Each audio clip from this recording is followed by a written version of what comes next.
కష్టపడే అమ్మాయిలు పొరపాటున కొంచెం అందంగా ఉన్నా లోకానికి ఆ అందం వెనకున్న కళ, కష్టం, కసి, కన్నీళ్లు కనిపించవు. అంతా అందం వల్లే వచ్చాయి అనుకుంటారు. అసలు అందం అంటే ఏంటి? అది రూపము, రంగు, అలంకారము కాదు. ఏ ఒక్కరి జడ్జ్మెంటో, అభిప్రాయమో కాదు. ఒక కవి వర్ణనో, చిత్రకారుడి బొమ్మో కాదు. మరేంటది? అందం అంటే గుణం. అమ్మాయి నా ఇంటి చెప్తున్నా, I don't want people to call me beautiful.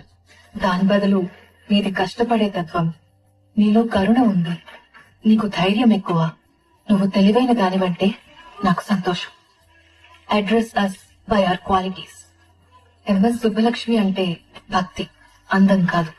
Mother Teresa అంటే కరుణ, అందం కాదు. ఐన్ రాండ్ అంటే తత్వం, అందం కాదు. సరస్వతి అంటే విద్య, దుర్గా అంటే ధైర్యం, గౌరీ అంటే తపస్సు, లక్ష్మి అంటే శుభం. ఇలా ఏ దేవతనైనా ఆమె క్వాలిటీస్ కోసమే పూజిస్తారు, ఆమె అందం కోసం కాదు. నీ గుణాలే నీ సంతకం అవుతాయి, నీ అందం కాదు. అందుకే ప్రపంచము మగాళ్ళలో కాదు, ఆడదే ఆడదాన్ని అందాన్ని దాటి చూసుకోగలగాలి. అలా అందాన్ని దాటి చూస్తే ఆడదానిలో ఒక సముద్రమే కనపడుతుంది. గుణాలతో నిండిన ఒక దేవతే దర్శనమిస్తుంది.